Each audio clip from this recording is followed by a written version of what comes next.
Hello, Tonal Harmony. It's Kevin Blow here, and I just wanted to touch base. I know we had that Google Hangout, but not everybody could come to it. I did post an answer key for assignment 2 online, so that should give you guys a good idea about what we went over in that class. So I thought I'd do something a little different for this recording. So if you take a look at the class page here, you'll see that a couple things I want to draw your attention to. Oh, by the way, I should say that I've decided that we can't go ahead with assignment 3 because we just don't know enough um, about it yet. So we're just going to try to get as well prepared as we can on assignments 1 and 2 and all the readings I have you done. So we won't go ahead to assignment 3 or anything like that. Okay? But so what is assignment 1 and 2 about? Well, you should be reading up to chapters 1 through 4 in the Koska Payne book, the textbook.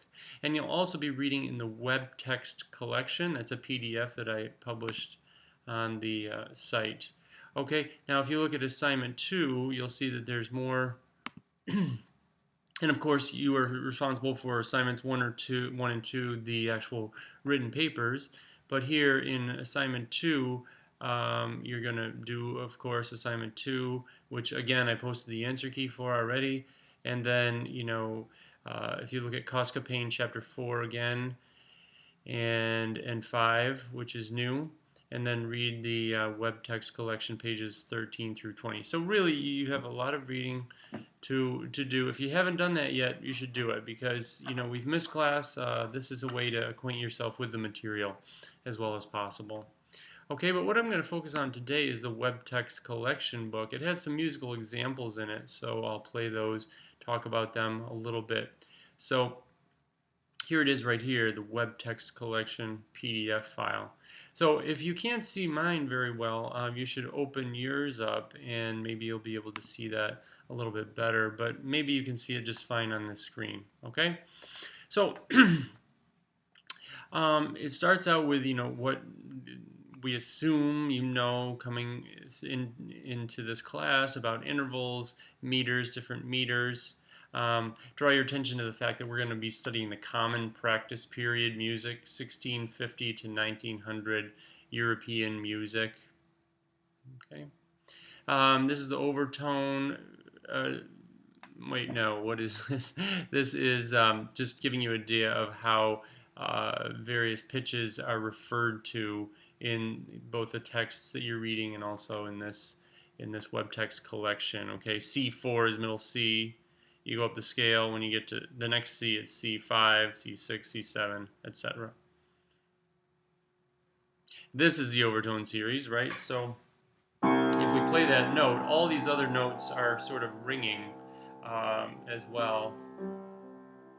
You can actually um, kind of prove this by, well, I won't do it for you right now, but anyway, the naturally occurring overtone series, and this kind of gives tonal music its kind of diatonic pull because of the overtone series. Okay, talking about stability and instability. The first day of class, we talked about the instability and stability in terms of the scale, which we'll get to in a second. But you can also have, stability and instability because of where things are placed rhythmically, because of the harmonic rhythm that is taking place. How fast the chords are changing. So. For example, this melody here it begins with an offbeat, an anacrusis. You'll see that word in a lot of these texts. So this has a pickup note, and you'll feel that the motion is leading toward beat 1, right? In each case, when this motive is played, it leads to beat 1, and then this leads to beat 1. So beat 1 is the strongest beat, and the others are subsidiary. So it's a beautiful melody by Beethoven. 1, 2.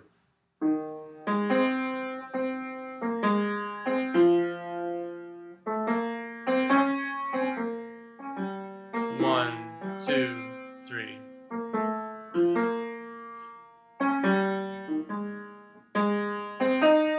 And always leads to 1, 1, 2, 3, 1, 2. Okay, so you didn't have that full excerpt, but that's a beautiful melody in the cellos that from this Beethoven symphony. The rhythm always leading toward beat 1 in each measure. Okay, and so there's a metrical hierarchy. Of course, you've come across that in your other classes as well. What do we mean by syncopated rhythms?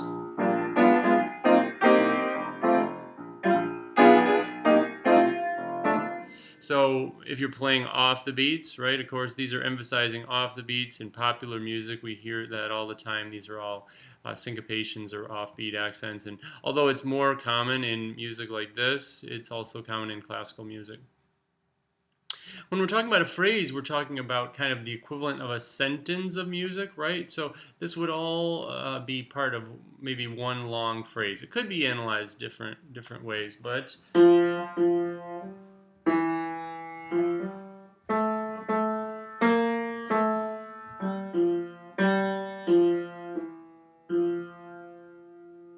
and you'll notice that, of course, this phrase has a cadence at the end. Do you feel how strong the cadence is here? We've got re, do, ti, do, and we hit do, and it's on a very strong beat. Okay, so this is sort of, again, like a weak beat leading to a strong beat. So the rhythm and the melody kind of work together to give us this cadence, this sort of period at the end of our musical phrase.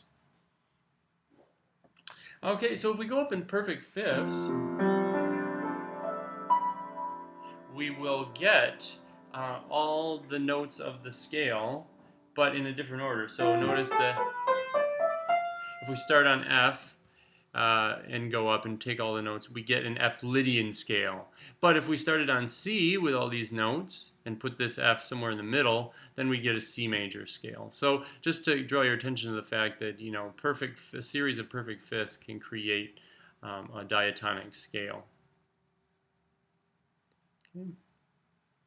You're going to come across a lot of different terms in this class, and in tonal music there are certain terms that are associated with each scale and with each chord of the scale, each note of the scale and each chord of the scale. So tonic, supertonic would be the 2 chord, mediant would be the 3, subdominant the 4, dominant the 5, submediant the 6, and leading tone would be the 7th. If you add, see, the only tones that are different, of course, in the minor mode are me, lay, and te, and you'll see that those have different names as well. Where is that? It's down here. Me is the lower median, so the median but lower submedian is lay, and subtonic, in other words, a whole step below the tonic. So that would be from the minor scale. Okay, and just like we talked about on the first class, you know, the scale has a tendency. Each of the tones of the scale has a tendency. 1, 3, 5, and 1 are stable, and then 2 is unstable. It can move to either 3 or 1. Fa is unstable. It wants to resolve to mi. La is unstable. It usually goes to sol, but it can also go through ti. Very unstable to do. And, you know, again, the point is that T is very unstable, so that's why there are 3 arrows here. Fa is quite unstable, that's why there are 2 arrows here. And then the other ones are, you know, sort of unstable, but these are the 2 most unstable. What is that interval? That's a tritone, and when that tritone resolves, it takes you right back to a 1 chord. So the tritone being very important in tonal music and any other kind of music for that matter. Okay, so if we take the tones, here we are in the key of D major on Long Time Ago, and as you can see, we put passing tones in between these various scale degrees. We put neighbor tones next to, see, neighbor tones go away from like a chord tone and then come back in the opposite direction to the same note. Okay, passing tones start on one chord tone and move scale-wise to another chord tone.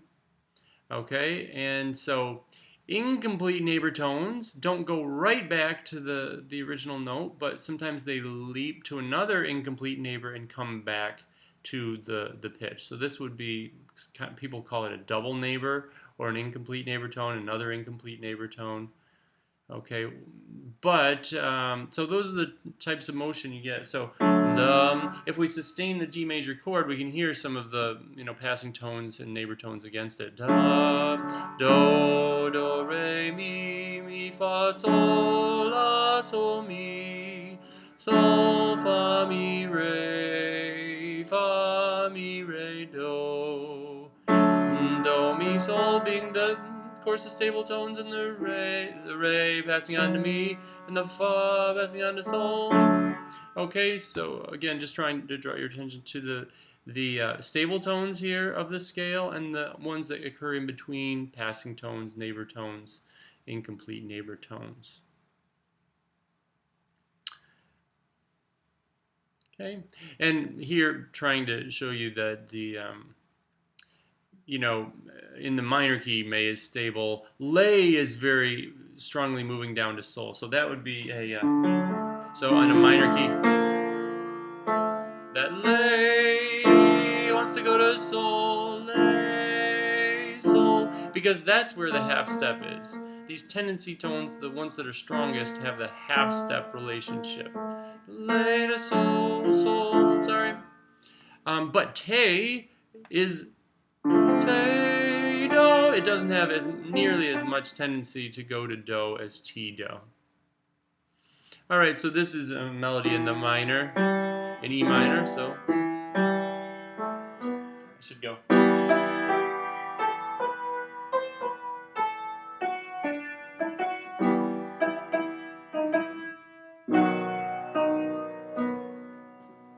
So here is, now this is important, right? Because T, it has more of a tendency to go to Do. So you'll see in the minor key, we use T most often to get back to Do, not Te. Remember, Te is the one that does not have much of a tendency to go to Do, but T does. So that's why we use T so much in the tonal period, the common practice period of music. And that's the harmonic minor. If we put T into a minor scale, we get the harmonic minor, right?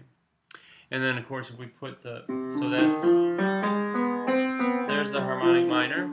But what about melodic minor? Well, we can put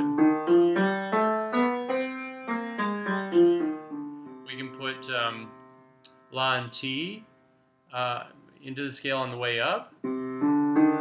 Do, re, mi, fa, sol, la, ti, do. But on the way down, do, te, le, sol, fa, mi, re, do. So we get two different versions of the minor scale. When we go up, it's the ascending melodic minor. When we come back down, it's the natural minor. So this melody here from Beethoven, the string quartet, makes use of both forms of the melodic minor. So key of F minor.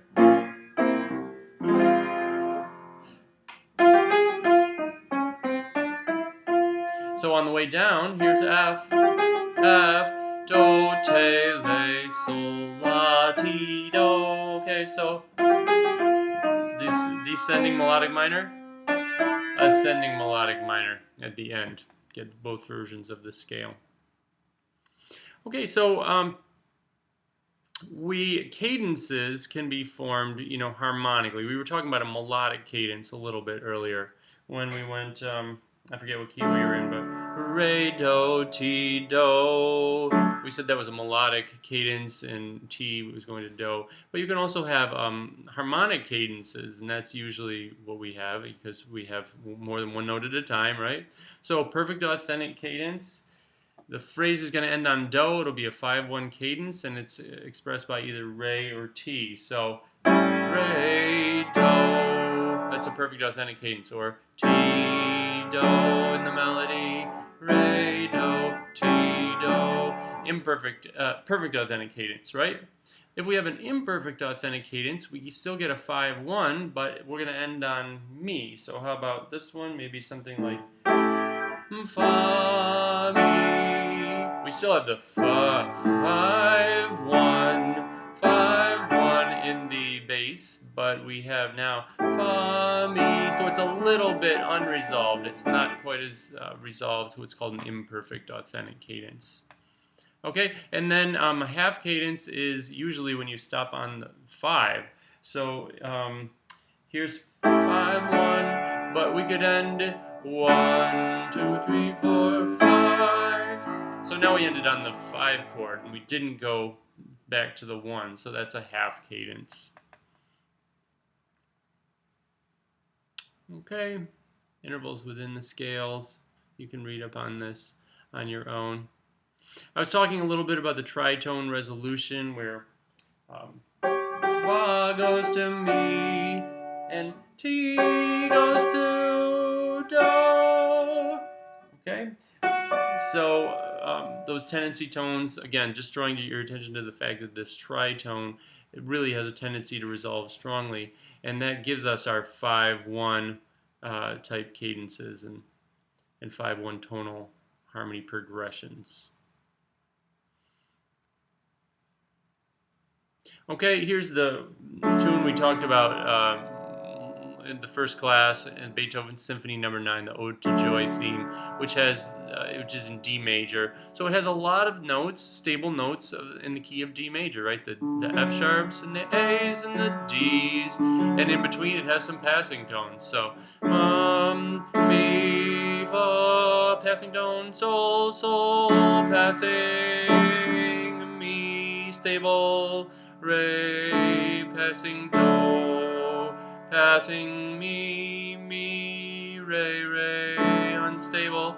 So that would be a half cadence. And then mi, fa, sol, sol, fa, mi, re, do, re, mi, re, do, do. So just get used to these terms, the passing, the P for passing, the incomplete neighbor.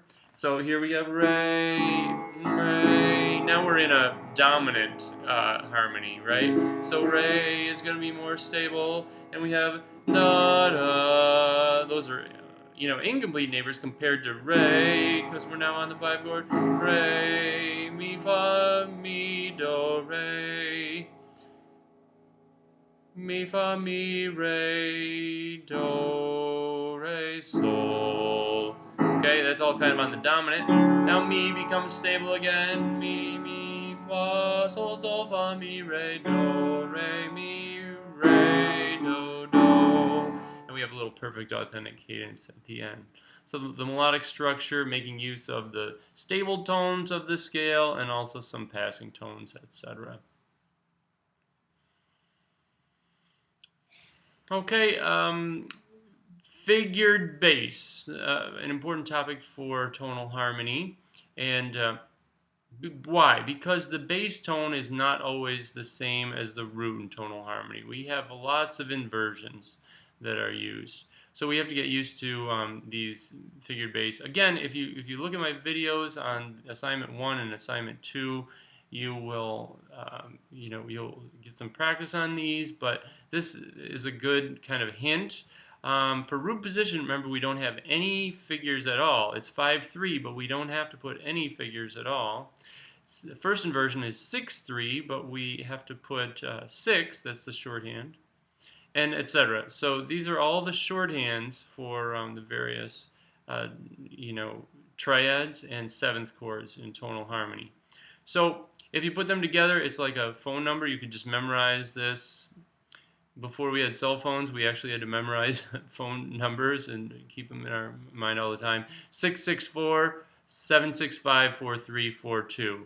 All right, and of course, part of this is 765-432. Like you're counting down from 7, and then you replace the 4. You insert the 4. So 765-4342.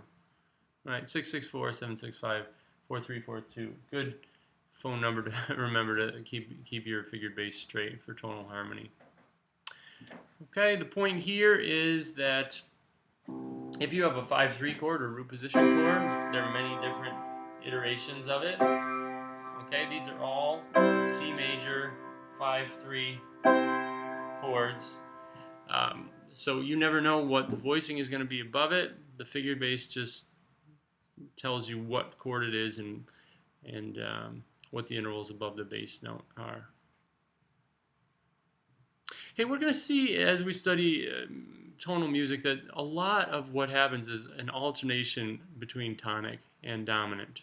Okay, tonic is very stable, dominant is very unstable. So we're leading from a very stable sound to a very unstable sound, because again it has that tritone in it. It really wants to resolve back to there. So we're going from a tonic to a dominant, and then that dominant wants to resolve back to a tonic. Okay, but as you know, of course, composers are not happy with just those two options. So there's a whole class of predominant chords that go in between. So tonic, and then we have for example, this predominant, which goes to a dominant, which goes to a tonic. Okay, so yeah, and each of these regions can be expanded. For example, this is a tonic expansion. So I'm still on tonic. I just had a little passing chord, right? And then we could expand our predominant as well. And then I'm going to put another predominant in there. And then I'm going to expand my dominant as well.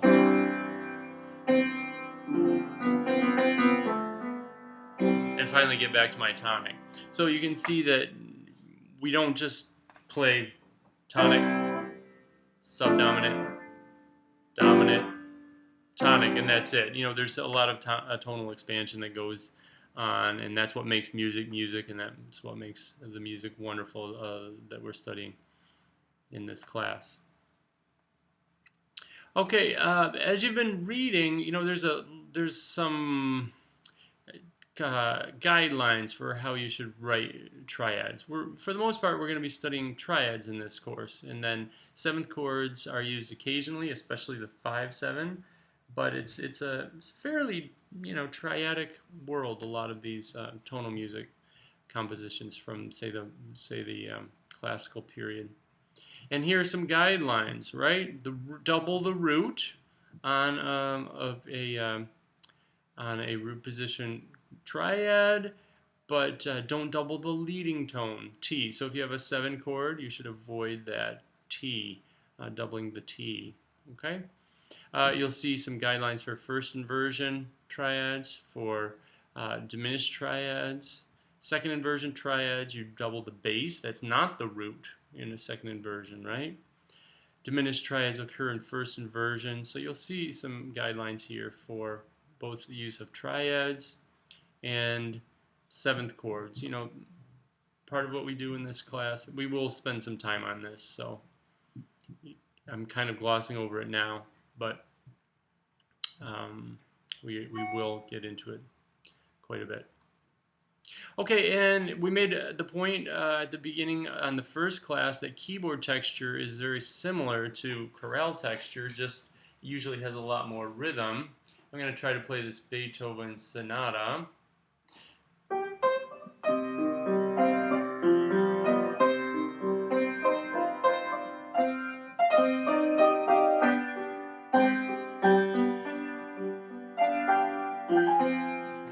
So that teaches me for sight reading. Not perfect. Let me try it one more time.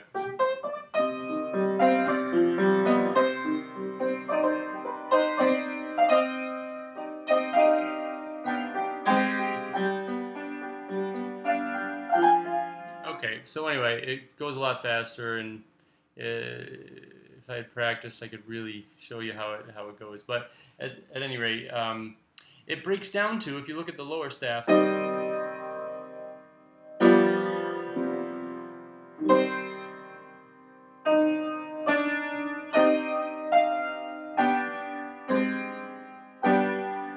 and that looks a lot more similar to the chorales that we took a look at in the first couple classes in the videos, etc.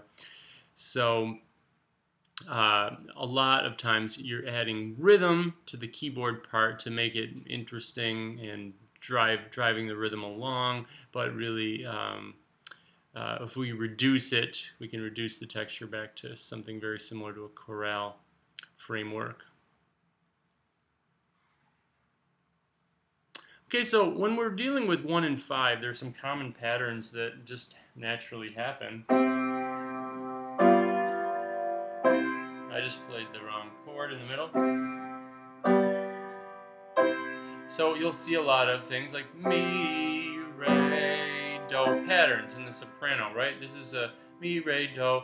Mi is the stable tone, re over the 5 chord, and then do.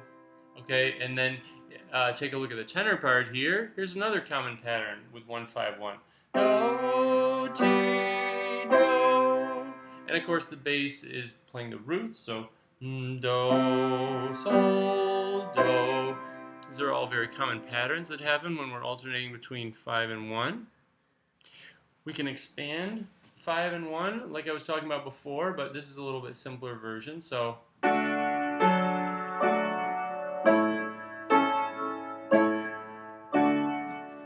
we have different version of 1 here and 3 different versions of 5 and then 1 version of 1 here. And again, that creates rhythm. We can get a lot more bang for our buck with each harmony by expanding certain chords. Okay, and these are just some more 1-5-1 patterns that show you that the cadence is on the strong beat. It's right on beat 3. 1, 2, 3 beats, right? But in certain meters, 1, 2, 3, 1, 2, 3. Let me see if I can make up something here.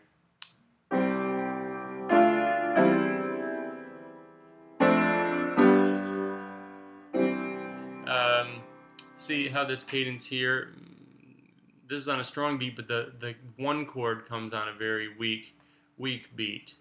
So I was trying to illustrate that. Let me just put 1 measure maybe before. Let's see. So 1 measure before the written music here. So I'm going to go. So 1, 2, 3, 1, 2, 3. So it comes on a very weak, the cadence comes on a very weak beat, but we have re do, ti do, sol do, and sol mi, very common progressions for the melodies. Right? Here's cadence on a strong beat, perfect authentic cadence. That's the next one, and then another perfect authentic cadence. So 1, 2, 3, 4. The cadence is occurring on a very strong beat. And just to plant a seed here, you've heard about the dangers of parallel fifths, and here it is. G to D is a fifth, C to G is a fifth as well. Okay, we don't like that because we lose independence of the voices and they become kind of doubling each other. So that's why composers avoided parallel fifths. Okay, so remember we said imperfect authentic cadences don't end on do in the soprano. Notice how this one ends on mi, mi, and mi. So again, this is a different type of cadence. Imperfect authentic. It seems still a little bit unresolved because we end on 3. Here's the next one.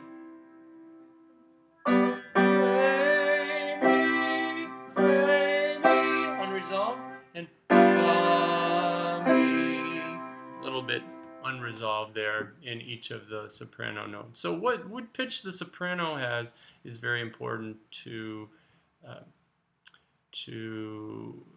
the sound of the music, and in this case it creates an imperfect authentic cadence because we don't end on 1. Okay, and half cadence possibilities. So here's 1, 5. We're unresolved because we expect to go back to 1, but we don't end there. We end on 5. So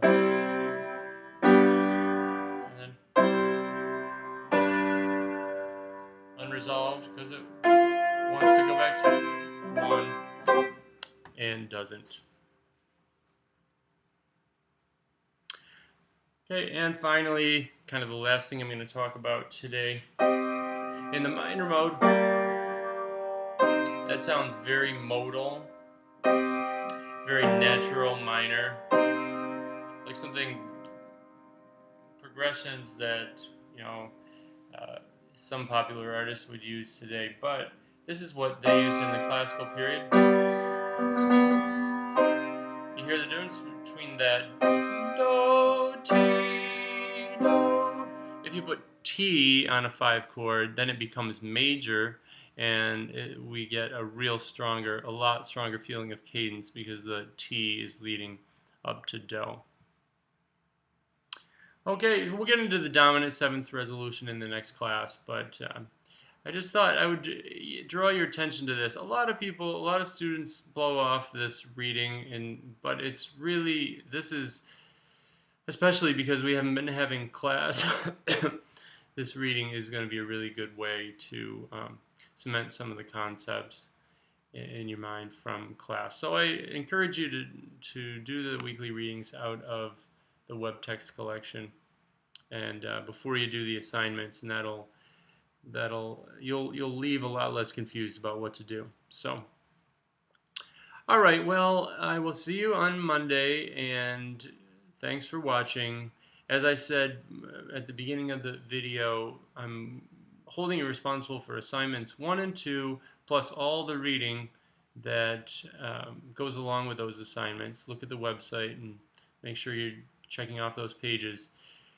But I don't want you to go on to assignment 3 because we haven't talked about it, and it would just be a waste of everyone's time. So we'll do assignment 3 for the following week. Okay? So have a good night, have a good weekend. Talk to you soon.